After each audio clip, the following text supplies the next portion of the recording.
Do we have too much government? We need to put people ahead of corporate profits. This system is so lopsided. This threat is a real threat to democracy.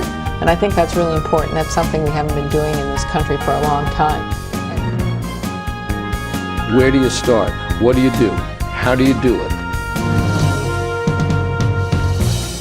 Access to Democracy and other Eagan community television programming is supported by Thomson Reuters, makers of Westlaw Next and based in Eagan. Through Westlaw Next and other innovative online services, Thomson Reuters is the world's leading source of intelligent information for businesses and professionals. Online at thomsonreuters.com. And by U.S. Federal Credit Union, the member-owned financial institution offering service, value, and experience you can trust to the greater Twin Cities community.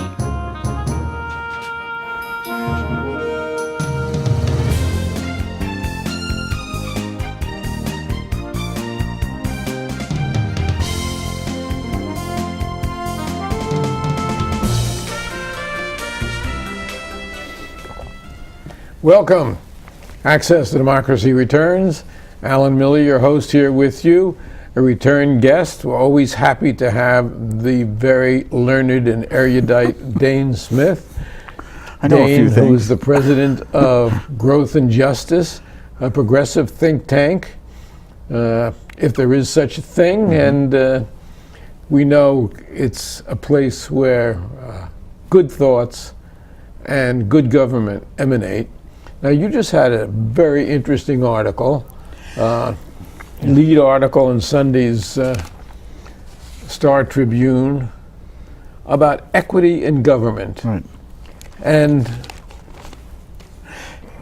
what is equity in government? Yeah. Well, actually, it was. I've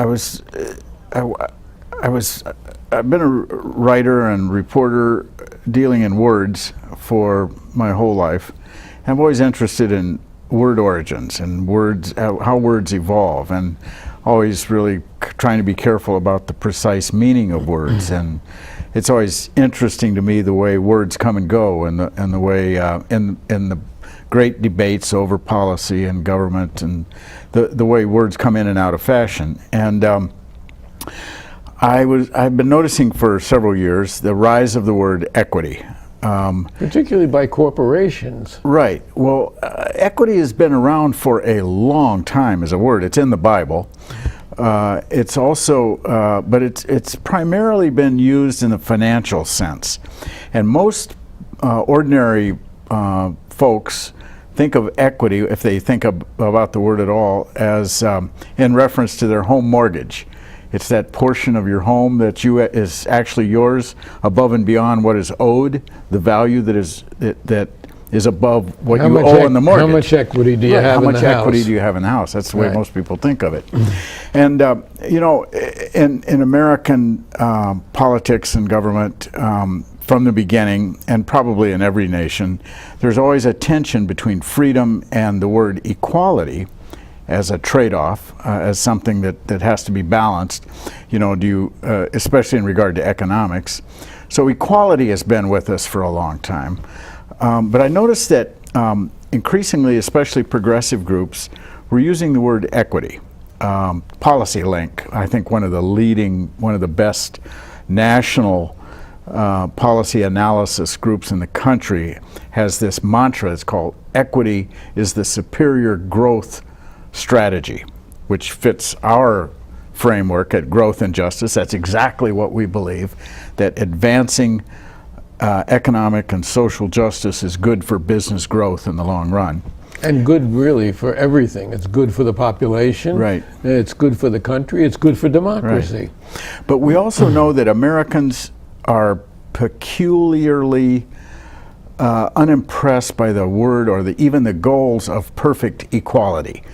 This is a country of strivers and entrepreneurs and independent people, and everybody wants to own their own business. And so in contrast to European countries, which are also very successful economically, by the way, and have better social economic indicators. By far. By far.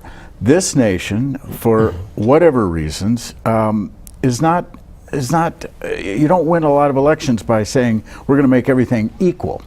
But the word equity is better because it conveys this sense of ownership, of having a stake, having some piece of property with which you can operate. And so what I did in this piece was talk a little bit about the rise of the word equity, explain kind of why it is becoming more ascendant, more popular, more prevalent. You brought in some history. History. Chesterton, and among others. Right.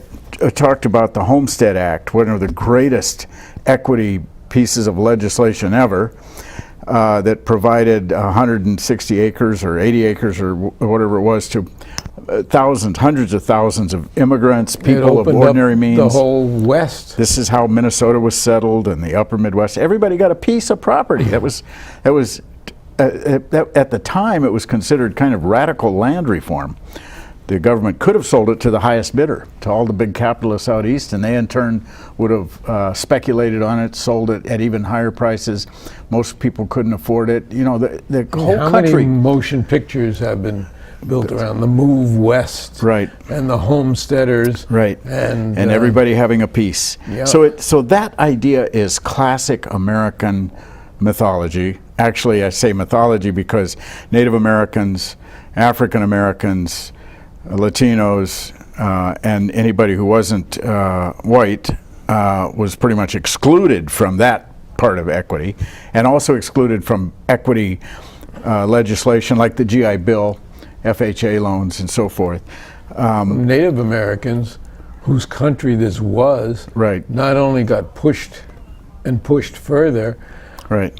Ultimately, if they weren't killed, they ended up on reservations. Right. We've had all sorts of treaties with Native Americans, violated, which we have ignored, and cheated them out of billions of dollars. Right. And there are some people today who begrudge the fact that a few of them have built casinos, and they actually have achieved an equitable place in life. Right.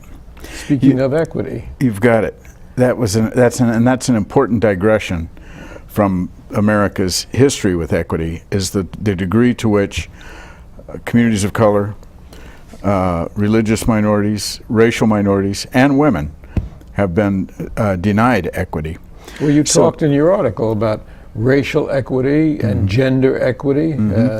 Also, people with various forms of disabilities and other disadvantages. Not so all of the things that we do to equalize, I think, more properly belong under the label of equity. And I think it's a good term. I think it's popular because it has value. It's enduring. It conveys this idea that what we need to do in this nation to equalize the inequality that is growing by leaps and bounds in both income and wealth is to drive towards an equity policy for everybody else. In other words, a piece of the action for everyone else. About 40 years ago, I found out what equitable distribution was, and I found out that it wasn't in terms of the breakup of a marriage. Allegedly, both parties are supposed to come out in an equitable position. However, 40 years ago, it didn't work that way. The principle of equity, actually, I didn't have room in this article to get to it, but it has a fascinating precedent in English common law. Around the idea of chancery and courts that would equalize things, even though whatever the results were between parties was legal, possession being 9/10 of the law. that the legal conscience of our ancestors was always concerned about the eventual outcomes, no matter how it happened. Whether a person got way ahead of everyone else as a result of inheritance or luck or whatever, certainly their own initiative and ability and their contributions to the economy are important too. Let's Let's not, no way we want to rule out the idea that initiative and intelligence often do result in people getting rich, but nevertheless, the idea that we have to pay attention to equity, make sure that everyone has a piece of the pie, a reasonable opportunity to succeed is really important. In my estimation, it's growing further and further apart. We know that in the last 40 years, middle-class wages have been stagnant, which means that they're really lower than they were 40 years ago. Right, middle class is stagnant. The fact of the matter is there's been inflation, there's been all sorts of things, and that top 1%, or even the top 10% of the 1%, 1/10 of 1%, yeah, thank you, Right. controls 50% of the nation's wealth. Right. Jamie Dimon makes $30,000 a day for heading a bank. I think it's 30. It might be 30,000 an hour. I'm not sure which. And we have people fighting against a raise of the minimum wage to $9. I mean, this is giving way pretty fast. McDonald's, Walmart, everybody's giving big raises. Not actually big. They're not quite livable, but they're giving wages recently. So I'm encouraged to see some progress on that. But more, even more than the income gap is this wealth gap, and you touched on this. It's a little harder to measure, and so the media doesn't pay as much attention to wealth gap. But the wealth gap is worse than the income gap. I think I've seen statistics that show what you alluded to, that 1% has half the wealth, much bigger percentage than they used to have just 30 or 40 years ago, when we did have a large, growing, thriving, improving middle income group. Tom Brokaw's The Greatest Generation, which really occurred after World War II. Right. And to me, what we have become is the greediest generation. Public policy was really orchestrated from Roosevelt's New Deal through Truman's administration, through Eisenhower, a Republican, Kennedy, even Nixon, who called for a guaranteed annual wage, was all really focused on this equity idea, giving people home ownership, for instance. We put tons of federal money into that effort, and it paid off pretty handsomely. Remember, though, that African Americans were often excluded. Their lenders would redline and discriminate against them. Of course, many Latinos were migrant workers who, for various reasons, were blocked from home ownership. So we're in another generation now. It's time to return to equity as a principle. You know, I was just in out in the lobby waiting for us to sit down and begin the show, and I picked up the Wall Street Journal's home section. But it's not called home or shelter anymore. The title of the Wall Street Journal real estate or home section is now called Mansion, as if, you know, this is the real world. I can't think of a more telling illustration of where we're headed with the 1%. The 1%, this is the newspaper that the 1% reads, and their home section is called Mansion. That's the expectation now. Well, I heard, as I was listening to progressive radio, which I listen to a lot, that's kind of a that weak the signal. Koch brothers increased their wealth this past year by $87 billion.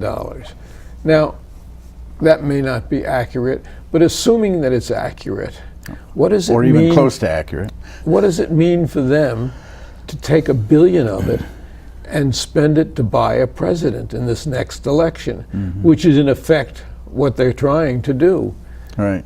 And well, it's kind of frightening. It is very worrisome. If the 1% continue to get a larger and larger percentage, and they continue to spend geometrically larger percentages, in other words, times 2, times 3, as they did in the previous election, to influence the outcome, basically to protect their interests so that they get more money, so that they'll have more to invest in the political system, so that they get more money and save more money. This money? You do get a little panicked over the future of our democracy. Yeah.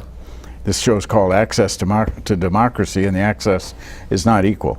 And what happens when it gets to a breaking point you have riots, and you might even Right. have revolution. There is actually, I'm beginning to see some commentary nationally around this fear of civil unrest around inequality. We're seeing it happen in other countries, certainly. It is a central facet of some of the Middle Eastern problems. You have oligarchs who have enormous amounts of wealth. Some of the worst inequalities are in non-democracies. And that's always where the seeds of revolution are, and violence and bloodshed and instability in the world. So here again, equity is a peace-inducing thing. And one part of equity that I think we haven't really talked about, but which is really, really so important to a democracy, to a country, to its people, is educational equity. And if we don't have educational equity, and we don't, Right. where are we heading? We have seen statistically that this country has fallen perceptibly in the last 40 years. Not only in education and how standardized tests are done, and I don't like standardized tests, but we've fallen behind so many countries in that regard. And the same with health. And we have people who are still fighting the Affordable Care Act, when statistically we see how it's helped so many millions of people, and Right. yet their only goal as legislators is to repeal it. I mean, you know, or Doesn't- Social Security. Right. Doesn't make much sense at all. In the piece that I wrote on equity, I talk about three areas where the equity action is happening, ought to happen. Our focus at Growth and Justice is on state and local policy mostly. So I focus on this. The first bullet point was education. From prenatal, we know that these inequalities begin inside the womb, having everything to do with nutrition, to low birth weight babies, to kindergarten readiness, brain development in those first 3 years, that these gross inequalities begin right there. So we are 100% behind investment in early childhood education, doubling, tripling down on that. It's good to see Governor Dayton and even Republicans agreeing that this has to happen. There's a little disagreement on how to do it, but that is happening at this legislature. I have reasonable hope that that's going to come through. But then we have to continue to invest in mentors and then apprenticeships, tutoring, all kinds of continuing help all the way up through post-secondary completion. That is a hugely important piece of equity, to have an educational credential. There is no more important kind of ownership than that, having that credential. There's an old saying that Jewish parents would often, that kids would hear from their Jewish parents and other immigrants: get an education, they can't take it away from you.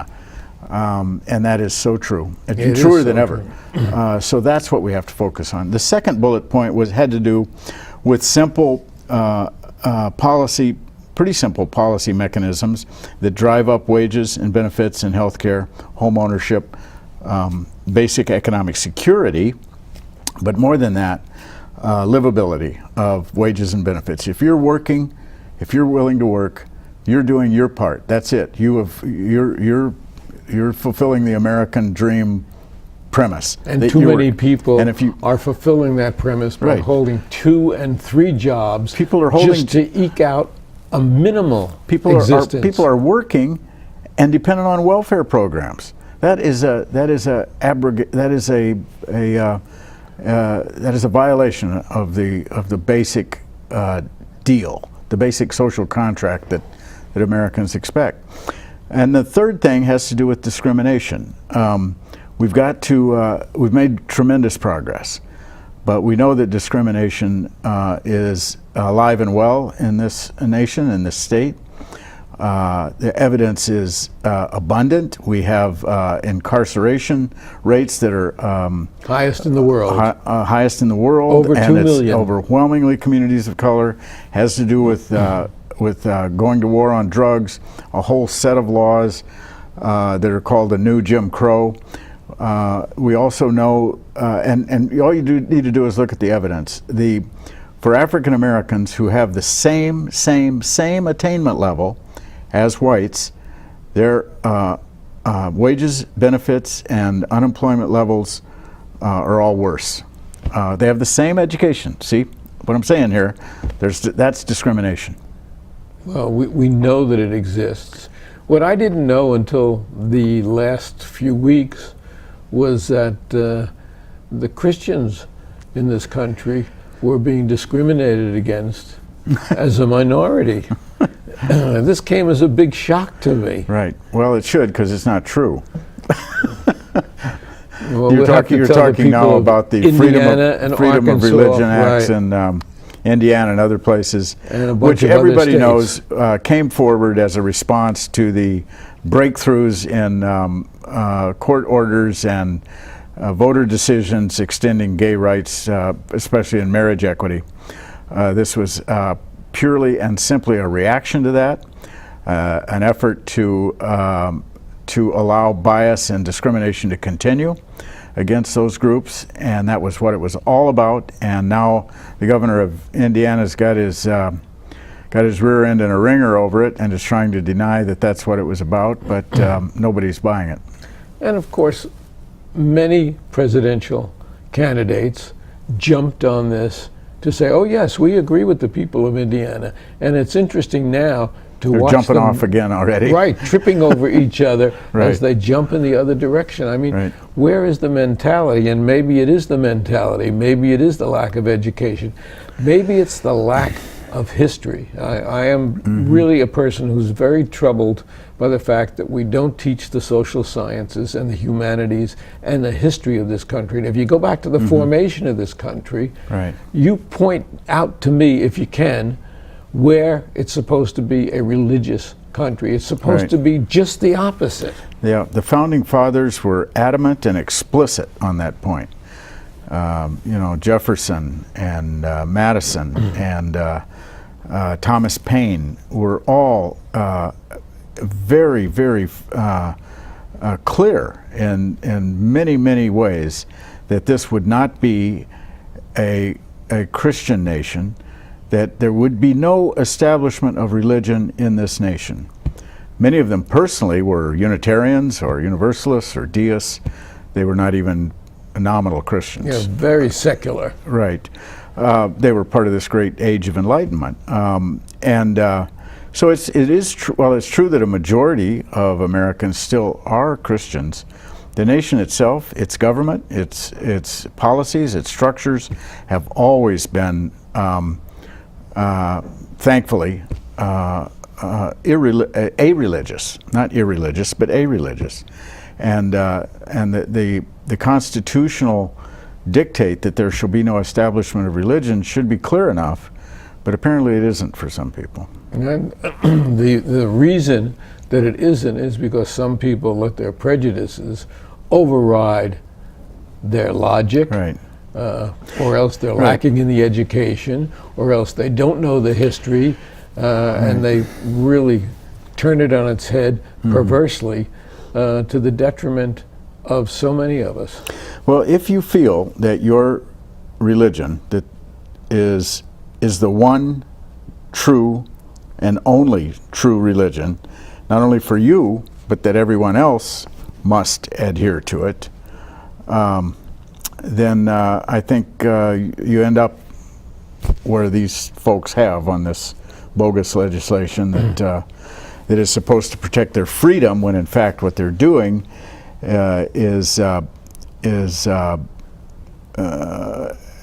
acting in a way that's prejudicial to other people's freedom. And it's to protect the atheists and the agnostics who don't have religion as such, but they have a right to their beliefs.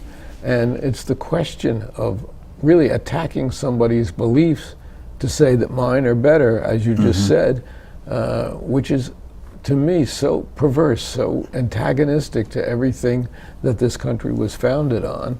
And between that and the disproportionate wealth that's really growing by leaps and bounds, it paints a frightening picture for me. Yes, plenty of room to worry. Should be a motivator for everyone to get involved in influencing public policy towards equity and towards religious tolerance and towards harmony. I do think that there's lots of encouraging things happening. Lots of reason for hope. Quick, cheer me up. Minnesota is poised to become a nation leader in early childhood education. I think we will probably spend several $100 million in the next budget on early childhood education.